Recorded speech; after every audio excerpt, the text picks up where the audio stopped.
नमस्कार सबको, मैं नूरजहाँ आज आप सबके सामने गुंडा नामक कहानी जो जयशंकर प्रसाद जी से रचित है उसका सारांश को प्रस्तुत करना चाहती हूँ। यहाँ पर उस कहानी के सारांश को जाने से पहले चंद जो उसके पात्र हैं उसके बारे में मैं पहले सुनाना चाहती हूँ। यहाँ पर गुंडा जो शीर्षक दिया गया है, उस गुंडा के कहानी का मुख्य हीरो यानी नायक ननाको सिंह है। तो यहाँ पर ननाको सिंह जो है बहुत ही बड़ा अमीर व्यक्ति है और उसकी एक प्रेयसी है, प्रेमिका थी जो कि उसका नाम था पन्ना। तो ये पन्ना जो है इससे बहुत प्यार करती थी। इन दोनों का प्रेम विलाप बहुत हो चुका था। इन्होंने अपने प्रेम में बहुत सारा समय बिता चुके थे। उसके बाद थोड़े दिनों के बाद पन्ना की जो शादी है वहाँ के एक राजा बलवंत सिंह ने बहुत ही बलवंत से यानी जुल्म ज़बरदस्ती से इसके साथ शादी कर ली थी, जो कि पन्ना बहुत ही खूबसूरत थी। और उनके दोनों का, पन्ना और बलवंत सिंह का एक बेटा था चेत सिंह। और उसके साथ साथ यहाँ पर और एक बहुत ही प्रमुख सेवक है इनका, वो है मणिहार सिंह। तो और एक यहाँ पर पात्र है वो है दुलारी। दुलारी जो है वो एक नर्तकी है और वेश्या भी है। तो ये रहे यहाँ के पात्र। और यहाँ पर मेन कहानी इस प्रकार है। गुंडा जो है, ये जो कहानी है एक राजनीतिक उथल पुथल के बीच ननाको सिंह के शौर्य पूर्ण बलिदान के कथा है। यह कहानी प्रसाद जी के प्रेम संबंधी दृष्टिकोण और देशभक्ति का एक महत्वपूर्ण उदाहरण है। कहानी ननाको सिंह की वीरता और बलिदान को प्रस्तुत करती है। ननाको सिंह एक प्रतिष्ठित जमींदार का पुत्र है, लेकिन किसी गहरी मानसिक चोट से घायल होकर गुंडा बन गया था। पन्ना ननाको सिंह की प्रेयसी थी। काशी का राजा बलवंत सिंह ज़बरदस्ती पन्ना के साथ विवाह करता है और ननाको सिंह अपने प्रेम से वंचित हो जाता है। पन्ना की याद में ननाको सिंह अपने जीवन को काट रहा था। ननाको सिंह दोनों हाथों से अपनी संपत्ति को लुटा रहा था। वह शोषितों, निर्बलों, गरीबों की सहायता करता रहता था और अत्याचार जहाँ पर भी चलता उसका डटकर विरोध करता।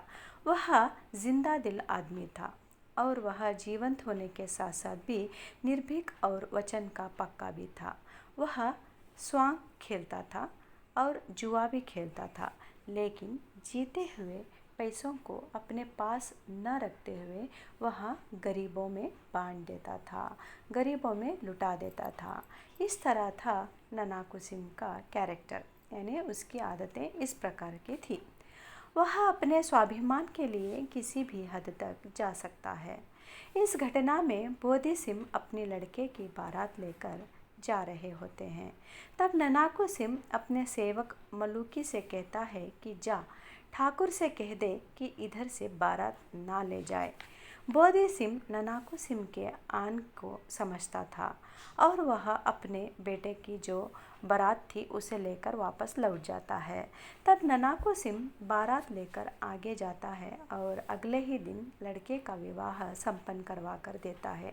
उसी जगह पर लौटकर बारात को उसके घर वापस भेज देता है। यह घटना उसके स्वाभिमान और वचन के पक्के होने का प्रमाण देता है। ननाको सिंह निर्भीक और बहादुर व्यक्ति है।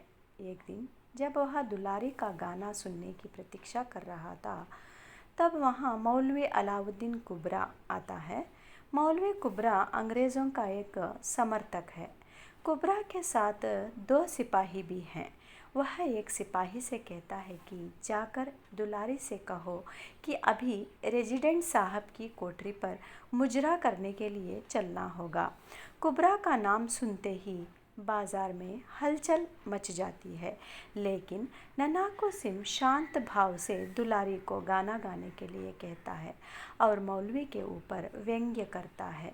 ननाको सिंह की बात सुनकर वह कहता है, कौन है यह पाजी? इतना सुनते ही ननाको उसे एक ज़ोरदार झापड़ मारता है। झापड़ पड़ते ही कुबरा तथा उसके सिपाही वहाँ से भाग खड़े होते हैं, जबकि ननाको सिम आराम से पूरा गाना सुनकर धीरे धीरे टहलता हुआ वहाँ से जाता है। इसके बाद दुलारी राजमाता पन्ना के पास गाना गाने चली जाती है। पन्ना काशी की राजमाता है और उनकी पूजा के समय दुलारी शिवालय के बाहर बैठकर भजन गाती है। दुलारी राजमाता को मौलवी वाली घटना बताती है। ननाको सिम का नाम सुनकर पन्ना के मुख पर उदासी छा जाती है, लेकिन फिर वह अपने आप को संभाल लेती है। दुलारी के मुँह से पुरानी घटना को सुनकर उसे पुराने दिनों का याद आ जाती है। तभी उनकी महलगी दासी गेंदा कहलाती है कि पैसे बर्बाद करता है, वह एक नंबर का गुंडा है, खून करता है लोगों का। ननाको सिम एक नंबर का गुंडा है, हाथापाई करता है लोगों के साथ। यह बात कहती है वह गेंदा नामक नौकरानी, लेकिन दुलारी उस बात को वहीं पर रोकती है और कहती है कि वह गुंडा नहीं है, वह हाथापाई नहीं करता, वह दूसरों पर जुल्म नहीं करता, वह किसी को मारता नहीं है, किसी को खून नहीं करता है, वह धर्म और पुण्य का काम करता है। जितने भी हमारे गांव में विधवा स्त्रियां हैं उसके ही नाम से कपड़े पहनती है, उनके बच्चों को यह पढ़ाता लिखाता है, लड़कियों की शादी करवाता है, कमज़ोर लोगों की रक्षा करता है, बच्चों की पढ़ाई देखता है। ये सब काम कोई गुंडा कर सकता है भला? दुलारी के जाने के बाद गेंदा राजमाता को काशी की बिगड़ती हुई चिंताजनक स्थिति के बारे में बताती है। अगले ही दिन राजा चेत सिंह के पास रेजिडेंट मार्कहेम की चिट्ठी आती है, जिसमें कानून व्यवस्था को सुधारने की सलाह होती है। यह वास्तव में काशी के राज्य प्रशासन में अंग्रेज़ों का हस्तक्षेप था। राजा बलवंत सिंह की मृत्यु के बाद राजमाता पन्ना और राजा बलवंत सिंह का बेटा चेत सिंह काशी की बागडोर संभालता है। राजा चेत सिंह जब अतिरिक्त धन और सैनिक उपलब्ध कराने संबंधी अंग्रेज़ों की मांगों को पूरा करने में अपनी असमर्थता व्यक्त करता है, तब उन्हें कुबरा, कोतवाल हिम्मत सिंह और अंग्रेज़ी सैनिकों के अत्याचारों से नगर में डर और आतंक का माहौल बन जाता है। इन सब के बीच तत्कालीन गवर्नर जनरल वॉरेन हेस्टिंग्स के भी काशी आने की सूचना मिलती है। 16 अगस्त 1781 16 अगस्त 1781 ईस्वी को काशी की स्थिति अत्यंत संकटपूर्ण हो जाती है। राजा चेत सिंह और राजमाता पन्ना पर पहरा बैठा दिया जाता है और उनको पकड़कर कलकत्ता भेजने की अफवाह भी चारों तरफ फैल जाती है। दुलारी से यह खबर सुनकर ननाको सिम बेचैन हो जाता है, उससे रह नहीं पाता। उसे यह गलत और अन्यायपूर्ण लगता है।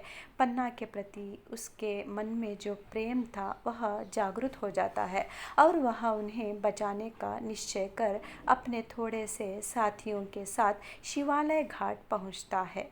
ननाको सिम अपने साथियों को फाटक पर गड़बड़ मचाने के लिए भेज देता है और ख़ुद खिड़की के रास्ते अंदर पहुंच जाता है। अंदर राजा चेत सिंह के शुभचिंतक बाबू मनिहार सिंह राजमाता से अपनी असमर्थता जताते हुए कहते हैं कि अगर वह पूजा के बाद रामनगर चली गई होती तो शायद अच्छा होता, क्योंकि अभी उनकी समझ में कुछ भी नहीं आ रहा है कि आगे जाकर क्या किया जाए। इसी संदर्भ में शस्त्रों से लैस नन्हाको सिम अंदर दाखिल होता है और सब उसकी ओर देखने लगते हैं। राजमाता पन्ना उसे पहचान लेती है। वह मनिहार सिंह से कहता है कि पहले महारानी को नीचे खड़े डोंगी पर बैठाइए।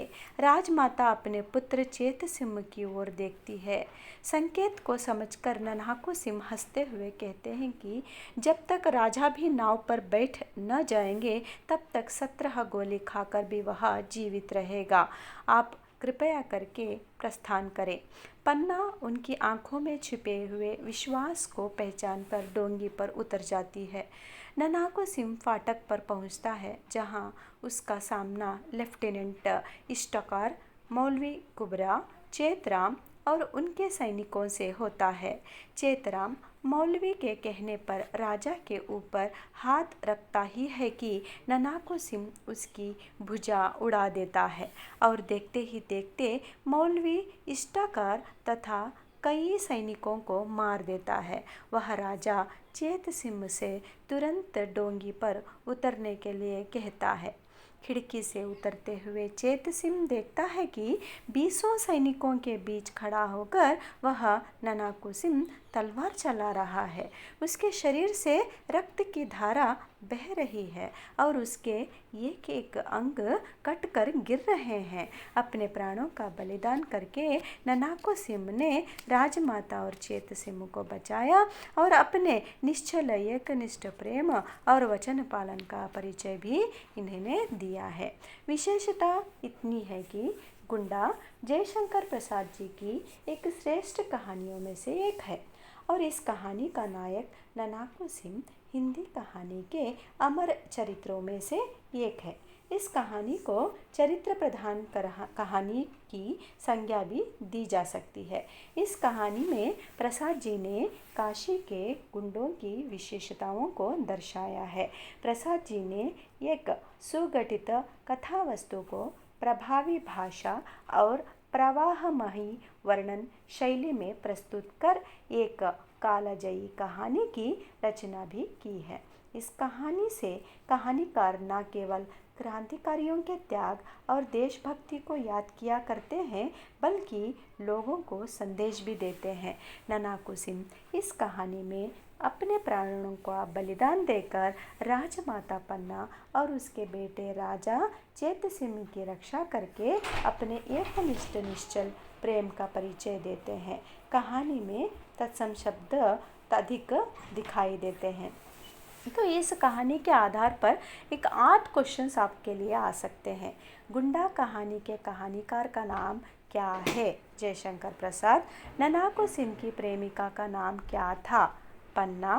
ननाको सिम किस वेश्या से गाना सुनना चाहता था? दुलारी। मौलवी अलाउद्दीन कुबरा ने किसके हाथों से झापड़ खाया था? ननाको सिम। पन्ना के पति का नाम क्या था? बलवंत सिंह। दुलारी राजमाता पन्ना के पिता की जमींदारी में रहने वाली किसकी लड़की थी? वेश्या। किसकी दुकान पर बैठकर नन्हाको सिंह गीत सुनता था? तमोली। खिड़की से उतरते वक्त किसने ननाको सिंह को मारते हुए देखा? चेत सिंह। तो इस तरह के प्रश्न जो है आपको इससे संबंधित आ सकते हैं और मैं आशा करती हूँ कि यह गुंडा कहानी जो जयशंकर प्रसाद जी से रचित है वो आपको पसंद आई होगी। धन्यवाद सबको। नमस्ते। फिर मिलते हैं दूसरी कहानी के साथ।